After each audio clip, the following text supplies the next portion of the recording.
एक मतलब विपक्षी दल का ही एक कार्यकर्ता कह रहा था कि गुलाम नबी आजाद साहब जो है इसीलिए उनको तवज्जो नहीं दिया गया क्योंकि वो मुसलमान हैं। बताइए, मेरी उम्र इतनी नहीं है जितनी वो राजनीति में दे चुके हैं, मेरी हैसियत नहीं है कि मैं उस पर कोई बात रख सकूं, मेरी औकात नहीं है, और मेरे बड़े व्यक्तिगत अच्छे संबंध हैं उनके साथ। लेकिन जब लड़ने का वक्त है, जब भिड़ने का वक्त है, जब भारत जोड़ो यात्रा को एक राजनीतिक सामाजिक आंदोलन बनाने का वक्त है, तब कोई अगर नाव छोड़ करके चला जाए, इसका मतलब उसका पतवार किसी और के हाथ में है। मैं कहता हूं कि ये मैं अपील कर रहा हूं, हमारी पार्टी अपील कर रही है कि भारत जोड़ो यात्रा हम कांग्रेस के बैनर तले नहीं कर रहे हैं साहब, कांग्रेस का झंडा लेकर के नहीं कर रहे हैं। हम देश के तिरंगे की शान को झुकने नहीं देना चाहते हैं। हम चाहते हैं इस देश के संविधान के आधार पर मुकम्मल हिंदुस्तान का जो सपना है, उस सपने को पूरा किया जाए। और मैं बचाने के पक्ष में नहीं हूं। एक बात जान लीजिए, जो भी बचाने की बात करता है ना, वो हारी हुई लड़ाई लड़ता है। बचाने से कुछ बचता है क्या? अगर बचाने से बचता ना तो मोदी जी अपनी जवानी बचा लिए होते। है संभव? बचाने से कुछ बचता है? हमारे यहाँ शादी ब्याह में एक जो है रस्म हुआ करता था, अभिनंदन पत्र से बारातियों का स्वागत किया जाता है। अभिनंदन पत्र बचा क्या? बचा क्या? खड़ाऊ बचा क्या? पहने का कोई खड़ाऊ? वस्त्र बचे क्या? संस्कृति एक गतिशील चीज है, राजनीतिक भी एक गतिशील चीज होता है। देश भी अपने आप में गतिशील चीज है। बचाने से नहीं बचता है, बनाने से जरूर बनता है। यह बात तय कर लीजिए। इसीलिए मैंने ये सेव वेब वाले कैंपेन में नहीं जाता हूं। क्या सेव करना? टाइगर है क्या?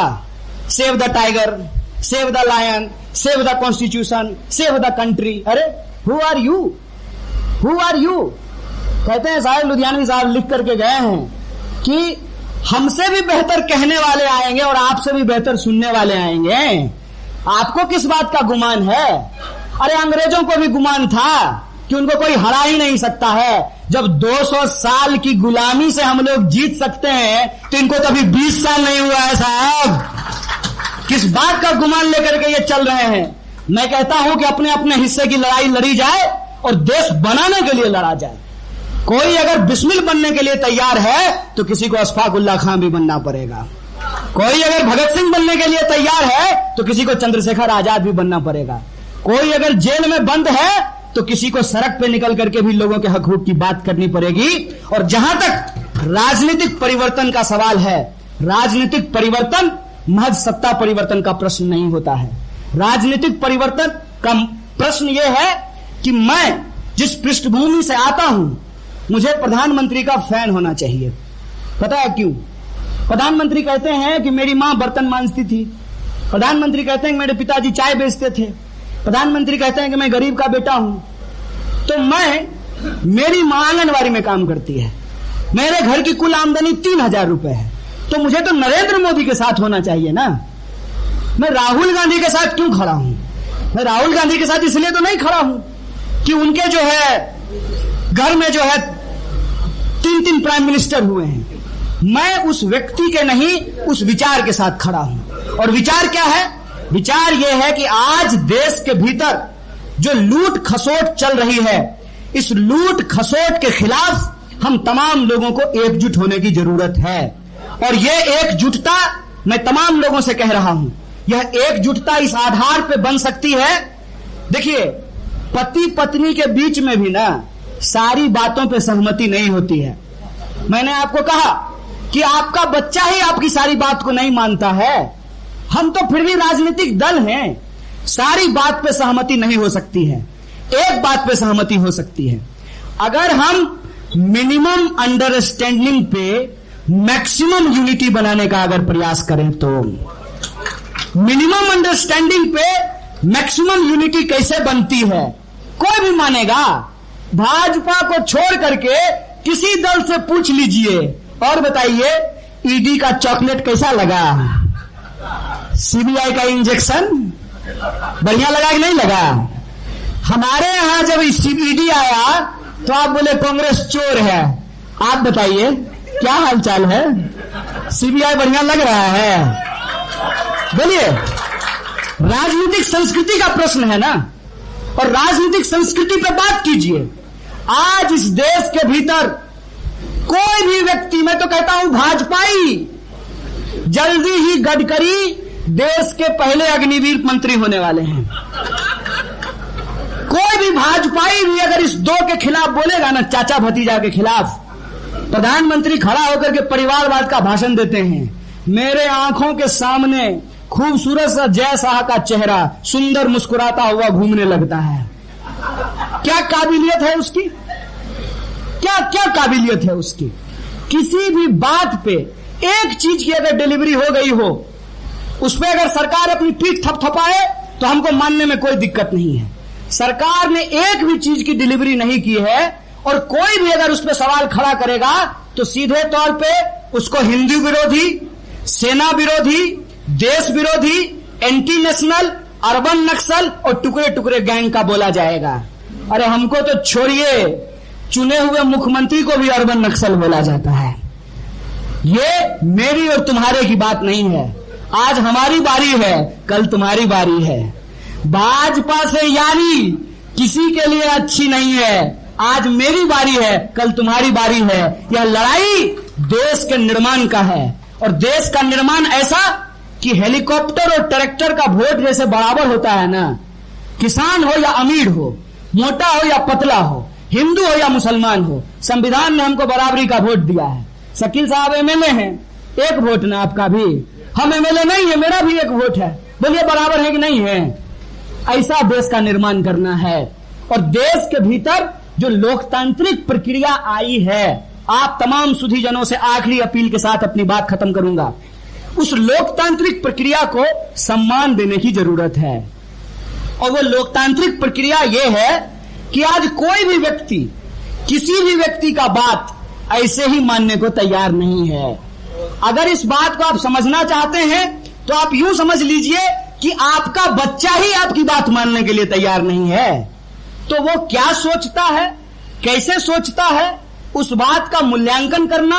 और मैं ये बार बार बात कहता हूं कि आप बात कीजिए, अगर हिंदू मुसलमान एक समस्या है तो बात कीजिए, लेकिन उसका शब्दावली नया होना चाहिए। और मुझे मेरा मानना है कि इस बात की शुरुआत ऐसे नहीं होना चाहिए, हिंदू मुसलमान एकता।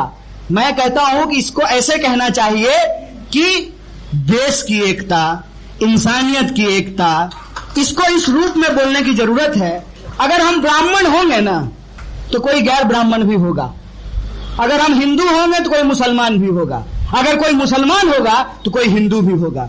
और यह बात मैं इसलिए बोल रहा हूं कि आज के डेट में वर्तमान की समस्याओं को उलझाने के लिए इतिहास का कबर खोदा जाता है। अगर आप भविष्य को सुरक्षित रखना चाहते हैं तो वर्तमान की बारीकियों को समझना बहुत जरूरी है। और वर्तमान की नजाकत यह है कि आज तमाम तरह के राजनीतिक विरोध का सम्मान करते हुए एक राजनीतिक एकता सुनिश्चित होनी चाहिए। और बिहार ने एक संदेश दिया है, बिहार ने एक संदेश दिया है कि हम अपने राजनीतिक विरोध को अगर अपने अल्टीमेट राजनीतिक विरोधी के कॉन्टेक्स्ट में देखें तो नीतीश जी और तेजस्वी की लड़ाई उतनी बड़ी नहीं है जितनी बड़ी लड़ाई आज बीजेपी के सामने दूसरे दलों की हो गई है। क्यों?